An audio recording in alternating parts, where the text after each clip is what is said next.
2006. And our guest for this discussion is John Drilling, who is now in retirement after concluding his career as a news anchor at WITI in Milwaukee, Wisconsin. And John, some of your early experience was at KWWL Radio and Television in Waterloo. For 4.5 years, Grant, from June of 1958 until November of 1963. And how did you get started in broadcasting before that then? 10 months in Grafton, North Dakota, 42 miles south of the Canadian border. Not the world's largest station. Someone said that there was the only thing between Grafton and the North Pole was a screen door, and somebody left it open. And it's still pouring air down from there today, isn't Yeah. it? Right. 250 water in a small town in North Dakota. Yep, 250 watts full-time. And you got, did you pick up an ad from broadcasting or something? How did you get connected to KWWL? I did. I saw an ad in broadcasting. Yeah. And I thought at the time that Waterloo sounded like a major market. At 21 years old at the time, I thought, well, everyone wanted to be a disc jockey in a major market. Sure. And so I called Bill Baldwin, and he said, as a matter of fact, we do have an opening, so why don't you come on down and do an audition, which I did. Mm-hmm.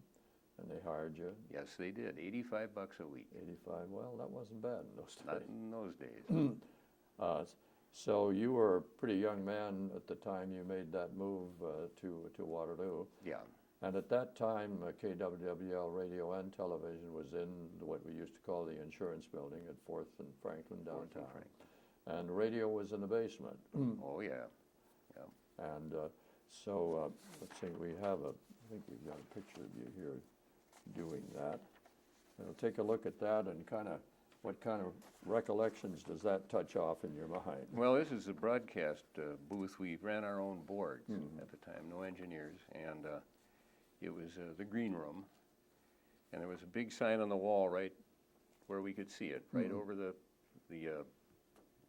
board that said, "Can the chatter spin the platter?" Top 40 radio. Top 40 radio, format radio. Bill Baldwin was I guess he was the program director, and he had experience in that area. And we had 50 records we could play, the nifty top 50, and the pick hit of the week, and the oldie record was about 3 weeks old, and a pick album, and 2 rack-mounted cart machines, and a reel-to-reel, and 3 turntables. And we put together a pretty good sound. You ran a hot board, did you? Ran a hot board, yeah. That's what it was about then in those days. And this was a revolutionary change in radio, which had taken place substantially because television was really pinching the radio stations the way they were in the old way of operating. There were no programs, no radio programs in those days. I think the only program we carried was Fulton Lewis Jr., and we taped it from 5:30 to 5:45, and then played it back from 6 to 6:15, so that the night disc jockey could come in and get established, get his log up to date. And that was a 15-minute newscast off Mutual Mutual Network. Yeah, and Baldwin didn't even want to hear that. You tell an interesting story about that, because this was a revolutionary change. And again, I'll hand you this picture of a man named Warren Mead.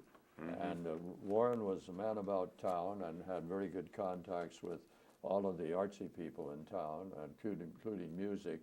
He didn't think much of Baldwin and Top 40. No, he didn't like it at all. And he didn't, most of all, I guess he didn't particularly care for the format. I mean, we would allot maybe a minute and a half, 2 minutes of news on the hour. So if I have just a minute to tell you about how. Yeah, go ahead. It was our job as the disc jockey to get the temperature, the latest temperature, and put it on a piece of paper and tape it to the window from where he read the news. And Warren would wait. He'd be reading the news, and he would wait until he could see us writing it down and then getting up to put the paper in the window away from the board, and he would throw it to a break. And of course, we would have to scramble back to keep from any dead air. And Baldwin didn't like dead air. Bill didn't, not 1 second. He'd come in and raise all kinds of heck if he heard any dead air at all. Well, one of the stories that I've heard is that Baldwin made that change while R.J. McElroy, the owner of the station, was vacationing in Florida or something. And when R.J. came back, he wondered what the heck he was listening to. Is that true? Yes, I think it is. Yeah. I believe it is. It was probably a month or two before I started there because the format had just been installed. It was installed by the time you got there. Yeah, we were competing with KX. more powerful stations in Des Moines Yeah. and in Fort Dodge. Fort Dodge had a heck of a top 40 station. But our big competitor was KXEL, and their disc jockey's name was George Patrick, Big George Patrick, with all of his flat friends of the records. Right, and Charlie Trussell in the morning. Charlie Trussell with a ding dong. Yeah. Yeah. Don Abbott was our program. He was the one who picked the records, and he was the 3 o'clock to 6 o'clock guy when all the kids were getting out of school. So he called up George Patrick one day, and he said, "George, I'll tell you what, let's play the same records at the same time." And George said, "Well, okay, we'll do that." And so they started in playing the next day. Don had a promo on the air saying, "KWWL Radio, the most copied radio station in town." You really aced him. Oh, George was fit to be tied. But there was some very intense competition going on between those two radio stations at that time. There was, and of course they were 50 kilowatts. Yeah. And we were 5,000 watts with I think 7 towers. Yeah, but you were very local, and KXEL was the handwriting was sort of on the wall there, I think, eventually. But yeah. Well, so you were hired to be a disc jockey Right. with a top 40 radio station, which KWL was at that time. Yes. But you were in the building where the big monster television was being operated also. Oh yeah. And when they would first they would need someone to do the booth work. Booth announcing. And so they would enlist the disc jockeys to go upstairs and do that. Yeah, that would be to sit in the booth, and they weren't done on tape then. They were done live out of the booth. Stay at KWWL Channel 7 and then read whatever the spot was. Yeah, whatever the station break might be. And I don't know how it happened, but one day they said, "Well, why don't you come on upstairs and first start reading in the booth? Yeah. And we need somebody to do commercials.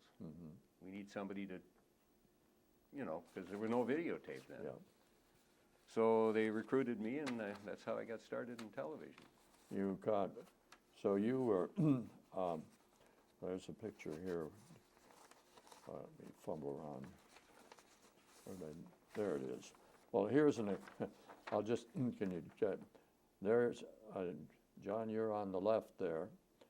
And Joe Cooper was the production director, and they created sort of a chair pyramid there. That's what we're talking about. And it was a commercial for one of the furniture stores. One of the furniture stores in town, and it was a two-headed deal. Joe and I shared the copy. But that would have been, you couldn't do 10 takes on that. When that went on the air, it went on the air live. You had to get it right the first time. Sitting on top of that pile of chairs. Yeah, well, yeah. And as I mentioned, we had big cue cards. Yeah. Where the No floor crew teleprompter. no teleprompter, and they would write out to save space at the bottom one day. They said something, and the folks at Pitsy's Beauty Salon wish each and every one of you a very happy Xmas. Or Merry Xmas. Yeah. So guess who read Merry Xmas? Well, that's what it said. That's what it said. Well, that's all right. Well, again, though, then another one that you did that would be very familiar to many, many old-timers, those home savings and loan commercials. They sponsored the news a lot, but you were, in this particular picture, relates to when you were hosting a Saturday night movie. Saturday night movie, home theater, and I think it was on at from 10:30 to whenever the movie ended. And of course, that meant I had to come in on Saturday nights and whenever the You spent your Saturday night. Saturday nights doing home So commercials. you'd break in break the movie, what, every 10 minutes or About so? every 8 or 10 minutes. Yeah. And they probably rotate about 4 to a half dozen commercials through the movie. Yeah. And it was a kind of they'd light it, kind of a homey setup. Uh-huh. And there was a fireplace in here. I don't see that here, but Well, the fireplace later becomes sort of the signature background for the commercials that I remember that were done for the news at 10 o'clock, right? They sort of played off that, this is, there's no place like home. I think they used no that place line. like home. That was the kicker. Yeah. I must tell you about I think it was Drury's. Uh-huh. One time decided they were going to to sponsor the sports. Jack Rainbolt was the sports guy, Uh-huh. and I would do the beer commercials. And when the commercial called for me to pour a bottle of beer into a glass, Uh-huh. set it down, and then they'd go to a slide, and I'd keep talking. And when they came back, the beer glass would be empty. Okay. Well, I couldn't drink the beer on the air. That was Couldn't do against that. the rules. So I'd hand it over to Jack, and Jack would drink the beer, toss it off, and then hand me the empty glass. In about, we'd probably be on slide about 15 seconds. So he'd chug it down, and that was his little treat for the. And Jack didn't mind doing that. Jack didn't mind doing that a bit. He probably picked up a couple later on. Well, next door at the Legion Club. I'll bet you. Okay, you Yeah. bet. Well, again, that's a marvelous story. So in the beer commercial, you poured the beer. I'd pour the They beer. go to slide. Yeah. Jack drinks the beer. Hands me the glass back, and I'm supposed to be kind of licking my chops, like, man, that was good. What a story. Yeah. Well, that was live television. Live television. Nothing like it. Nothing like it. Nothing like it. Well, see, and he was one of the. So he did the sports on the news. As one of the people who did it. Yeah. Yeah. Do you remember Lee Stevens probably came later after you. I don't remember that name. Tom Miller was the anchor. Tom Miller was the news And anchor. Ralph Lawson did the weather, Uh-huh. and Jack Rainbolt Jack Rainbolt was the sports was the guy. sports guy. Yeah, right. Well, here it looks like John Drilling doing the weather here again. Yeah, Very high tech set you're working. Well, with. Ralph left after I was there about a year, probably 1960, 61. Yeah. As a matter of fact, I think he taught some classes at Northern Iowa. Yeah, I'm sure he did. Yeah. And As a matter so of fact, I know he did. again, they said, "Well, hey, Drilling, what are you doing? Huh. You're kind of a jack of all trades. So let's see if you can do weather." So I bought a book on meteorology and read up on it a Yeah. little bit, and then all of course, all of the information came from off the wire, Yeah. and there was really no local, Well, it was just the newswire. just the newswire and Right. whatever they said. There wouldn't be a specific forecast for Waterloo, so Yeah. I'd have to kind of extrapolate. But I think we had 2.5 minutes of weather, Yeah. and again, it was live. And you did it with a pointer, and you put a few things up on that, some temperatures up on that board, probably. Yeah, Minneapolis, Chicago, yeah. I think it was magnetic. I think the background was metal, and I Yeah. just slapped and then Yeah. Slap them up. yeah, very very high tech. But Very- by golly, I bet we were right as often as they are You today think your with batting average was as good as they? the hundreds of thousands of dollars in electronic gear. And Yeah, yeah, they still They get have quite now. a few surprises with all of those bells and whistles, don't they? Well, I'm going to put this picture up here again for just a second, Casey, and there is it says sub-17, sub-17, sounds Club like a music- 17. Okay. Yeah, This was a studio show then, which you hosted, which John Drilling hosted, right? which I hosted 5 nights a week from 4 to 5 o'clock, as I remember. And In the afternoon. in the afternoon, 5 nights a week, and the kids would come in. They would call in or write in for tickets, and there'd be a line outside because at that time we had all that room where in the insurance building. It had been a garage at one time, Yeah. I think, and so there was plenty of room. And again, all the commercials were live within it. So I'd be skipping from one commercial to another. I think I have about 7 commercials in an hour, Yeah. and then get back up onto the little podium there. spin-off of Bandstand, right? Yeah, no, well, actually, Preceded. the records were in the, Ray Smith was the director. Yeah. And he loved rock and roll music, so he was into it. Yeah. And so they'd spin the records in the control room. Sure. And I'd give them a playlist. Yeah. And we'd have contests and all that sort of thing. And Dodger Cola was one of the sponsors. And the kids could have all the Dodger Cola they could drink while they were there. Okay.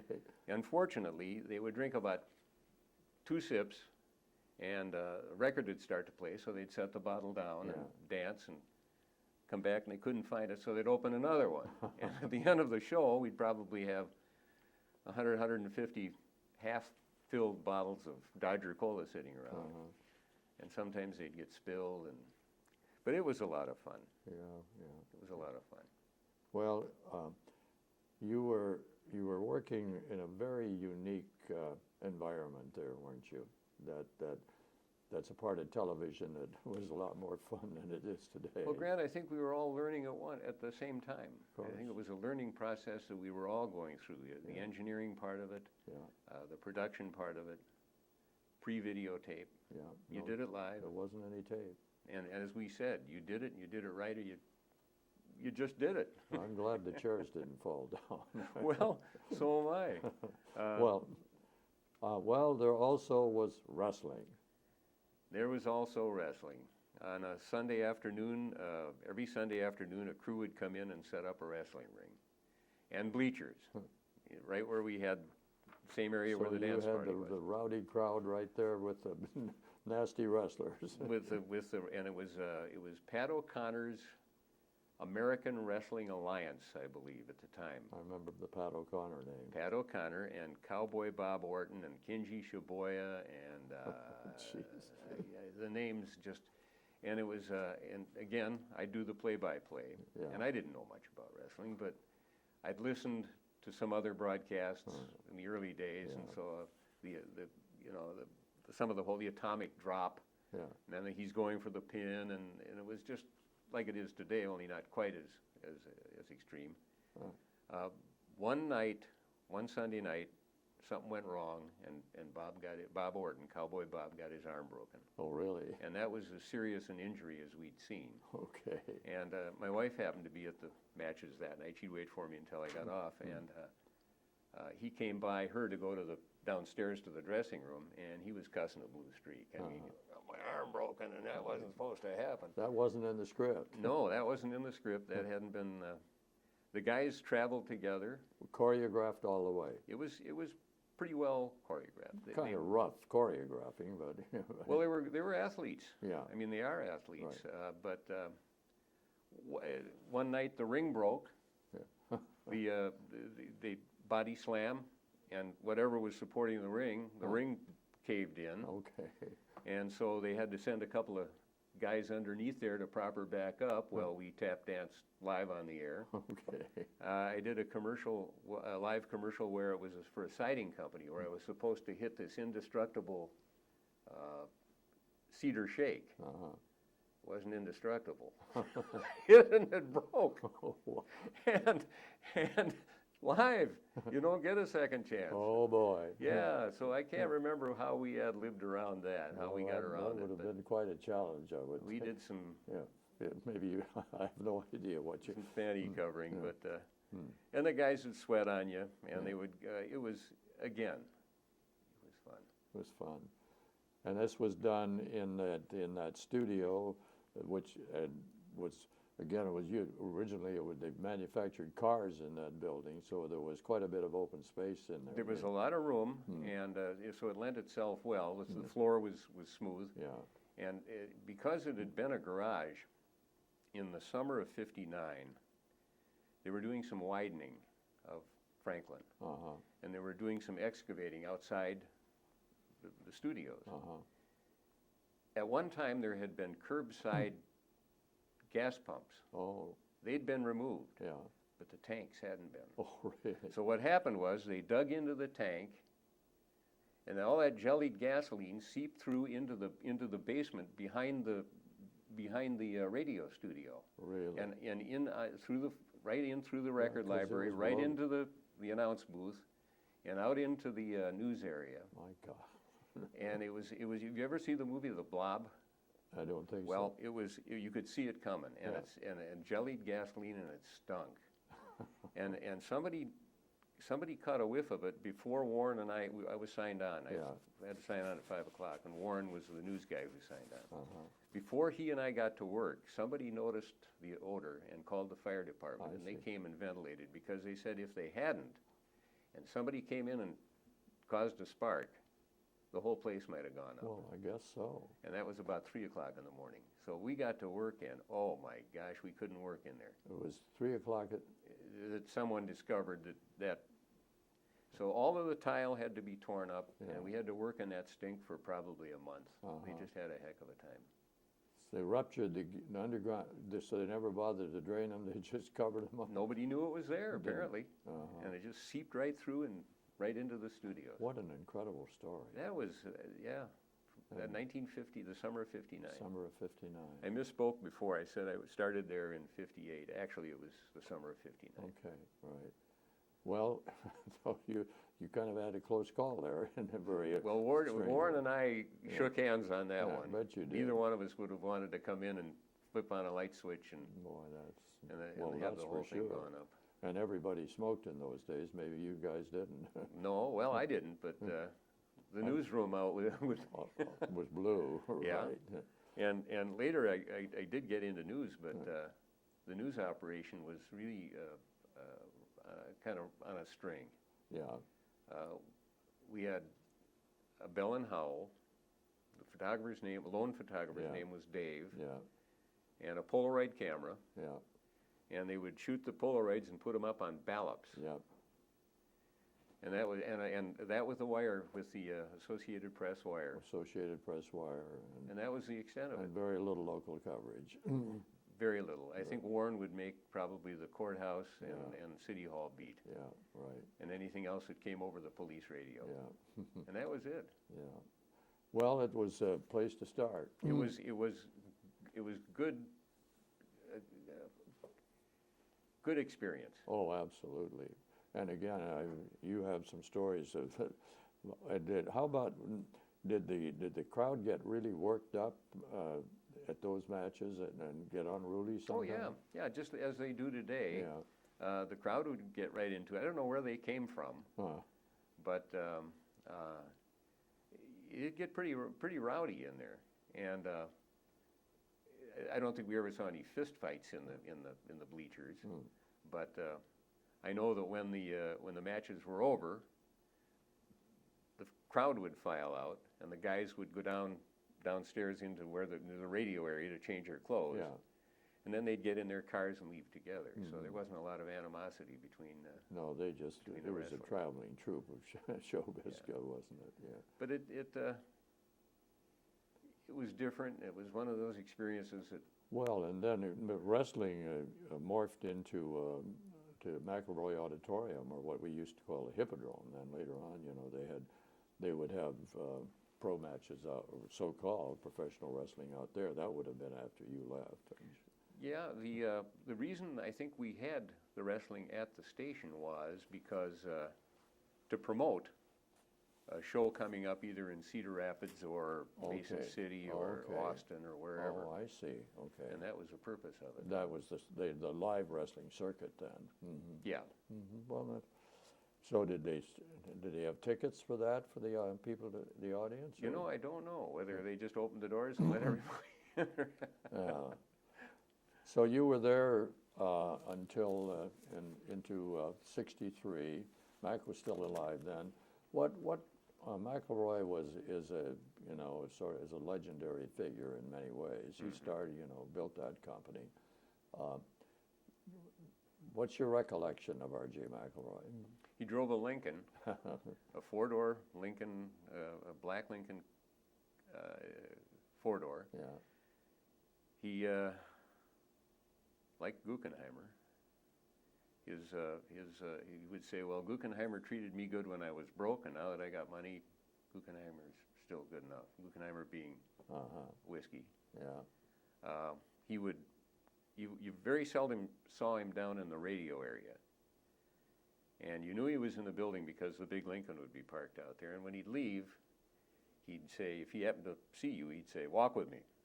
Okay. So, so I'd walk with him, and he wouldn't say anything, but I'd walk with him, go out the side door, out into the street and around to the parking lot, and he'd get in his car, and he'd say, "See you later," back her out, and away he'd go.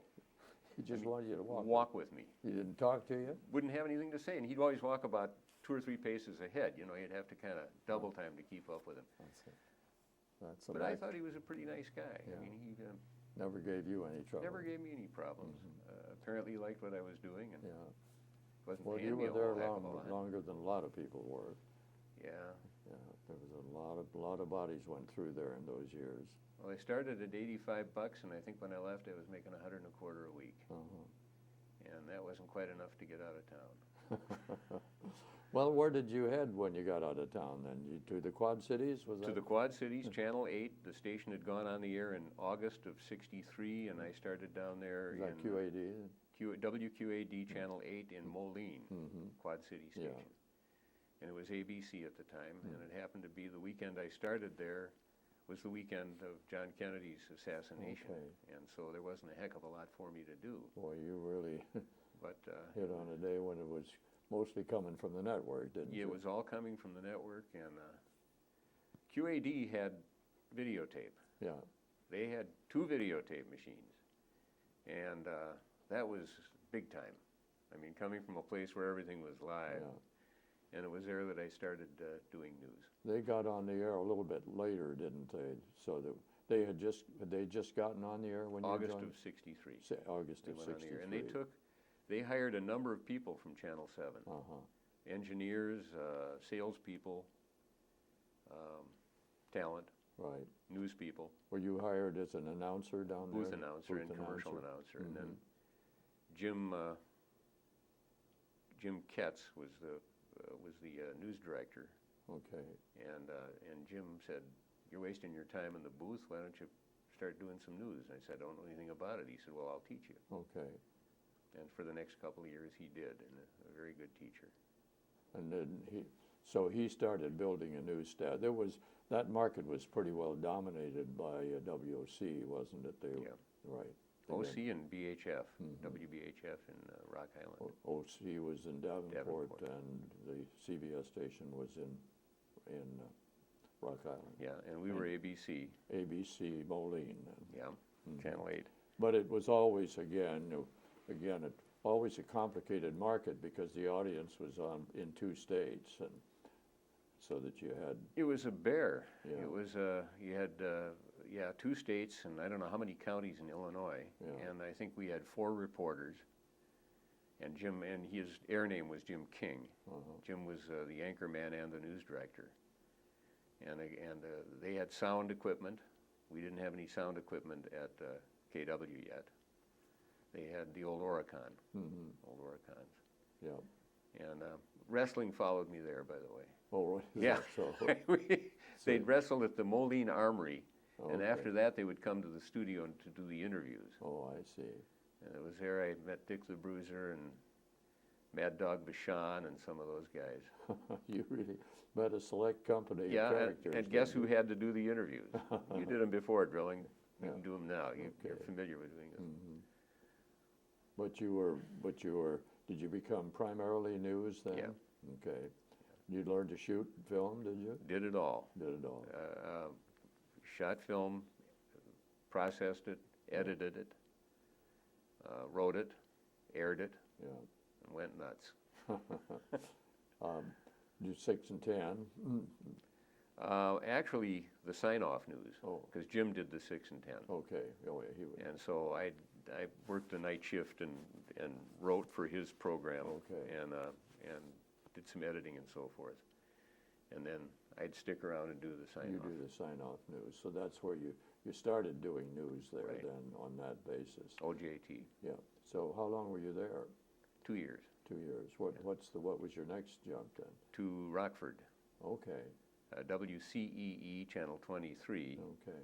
That was in 1965. Mm-hmm. And I signed that station on the air, sitting on 2 boxes of tile. That's right. They really went on the air late. didn't September 23rd, 65. And I was the only, Chuck Faber was the news director, news person, they? Yeah. and I was second banana to him. And I was there 2 years and then moved on up to Milwaukee. So you went from there then to Milwaukee. Yeah. To did you go up there to do news then? Yes. So you did news exclusively from then on. Yep. And Yeah. still did a lot. Did you do a lot of field reporting then when you went to Milwaukee? Yeah, when I went to Milwaukee, I went first to Channel 12. That was the CBS station there at the time. And worked for a man by the name of John Esther. And John probably taught me more about television news in the 14 months I was there, he and Jim King, than I'd learned at any other time. And then in '68, I made the move over to Channel 6, WITI, where I was for 40 years. Okay. So, I'm sorry, 30 years. 30 years, right. And that was a pretty competitive news market. And a lot of good news done there in the Milwaukee market. I mean, well done. Really legitimate coverage and strong news operations. Yeah, I was very impressed. Yeah. Yes, Channel 4, WTMJ, was the flagship station in town. They were the ones to beat. Right. They And, came out of radio. They came out of radio, and WITI was second in the market, and Storer station, and so it had a real dedication to doing news. Carl Zimmerman was the news director, and he's still around at age 80, in his 80s. Okay. And a heck of a nice guy. But that is what you said is true. We did the news. You did the news, right? We covered everything from the Madison demonstrations against the war to Father Grappi's civil rights marches in the late 60s and early 70s. And that was fun. It was fun because there was some real quality to it. We went out to do the news. Yeah. And occasionally you'd do a feature, but that was fun too. Yeah. And even in those days, as you may remember, color television was just making its inroads. Sure. And at the first station, Channel 12, color film was more expensive than black and white. So the chief photographer would decide which stories would be shot in color, and then when we ran the piece, we'd super TV6 color news film. You bet. Yeah. That was all part of the transition. That was part of it, yeah. Right. And from Magstripe, 16 millimeter to about 2-inch, and then to the videotape, and now it's all solid state, I guess. Right, and you made you were at WITI then when you made the transition from film to tape as far as the news operation is concerned. Yeah, and it was a pretty tough transition because the early equipment, as you may remember, was not very reliable. You'd come back you couldn't be sure you had the story. Yeah, right. And the editing machines were the old joystick. Yeah. Make 3 edits, try 3 edits to make 1. Yeah. But again, it's all part of experience. And the development of the industry. Yeah, right. Well, you lived a lot of it, that's for sure. From North Dakota to Milwaukee, and you're on. So you and your wife spend a little time where there's more sun in the wintertime, and you're on your way there, I understand. Yeah, heading down to Gold Canyon, Arizona for 7 months. Oh. Yeah, we bought a house down there after retiring, and we spend the winters down there. You got a family? Yeah, my son John, my oldest son, John is a news photographer at Channel 4 in Milwaukee. Oh, he is. And has been for 16 years. Uh-huh. He graduated from Whitewater, UW Whitewater, with a degree in television production, but then decided news is where he wanted to be. Started out in Rhinelander to Wausau to Madison to Milwaukee. Okay. He's been there 16 years now. Okay. Well, Milwaukee has always been a good news market from a long time. WTMJ was started by the Milwaukee Journal, as a matter. Yeah, there's a sidebar story there that connects to this market. Do you remember the name Jim Borman? Yes, I remember that name. He was the news director. He would have been the news director at, well, not when you were at Channel 7, but later on he was the sequence on that is Jim worked for the paper, and when radio came, they owned this radio station, so they sent Jim down and said, you're going to do news on our radio station. So he was one of the guys very early inventing doing news on radio. And then he went from there to, originally AP, refused to even service radio stations with wire service. But when they finally relented, then they brought Jim in to their Chicago bureau, I think, and started doing a radio news wire there. And then from then he was picked up by Bill Quarton, who hired him to be the news director at WMT Radio in the middle 1940s. So and then he went in the 50s. Then he went from Cedar Rapids to the Minneapolis market, and headed a very distinguished radio news operation at CCO in the Twin Cities. That's where I remember the name. Yeah, right. And he's very big in RTNDA. Right. Well, we sure hope you have a good journey the rest of the way down, and it's awfully nice of you to stop by, you and your wife, to do this with us, John. Well, it's been fun reminiscing just a little bit, and I'm happy to do it. I hope we can make something out of all this. Well, what we will do is put it into our archival storage here, which I'm going to show you before you leave, and then we're going to do a video this term. Tracy and another student and I are going to produce a 60-minute video on the history of the Blackhawk Broadcasting Company using a lot of this archival material. So it's great fortune to have you here. You really fill in a gap here. Very few people have had that are around that have had the experience that you had, that very early experience. I'm glad I could help. Well, you certainly did. Thanks so much. Good to meet you, John. Good to meet you, Grant. You run out of tape? No, got plenty. Well, they got a lot of tape.